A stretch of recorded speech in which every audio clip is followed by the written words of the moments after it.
પ્રાણી સંગ્રહાલય જોવા બોલવા માટે લઈ ગયા ને સૌપ્રથમ પ્રાણી સંગ્રહાલય બોલવા માટે ટિકિટ લીધી. પછી કઈ તરફ જાવું તે બોર્ડ પર લખ્યું હતું. દરેક પ્રાણીની માહિતી બોર્ડ પર લખવી હતી.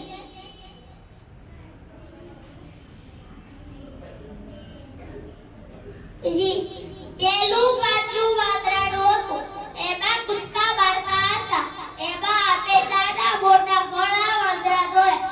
ચિમ્પાન્જી તો બે પગે ઊભો થઈને ચાલતો હતો.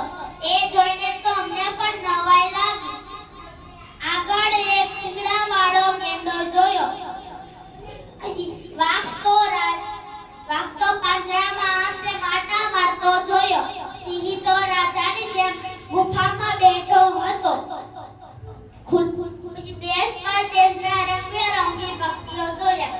કરા કરતો મોર જોયો. સફેદ મોર પણ જોયો. એ ખૂબ જ સુંદર હતો.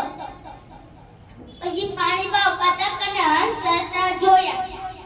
પછી સાપ અને અજગર પણ જોયા. ખુલ્લા મેદાનમાં હાથી પણ જોયો. પછી એમને પાણી પાડતા ઘણા ફોટા લીધા. હવે પાણી પાડતા ચાલીને થાકી ગયા. એટલે પપ્પાએ એમને નાસ્તો કરી આવ્યો અને પોલીસ પણ પીવડાવ્યું. એટલે ખૂબ મજા આવી. Thank you. Very good.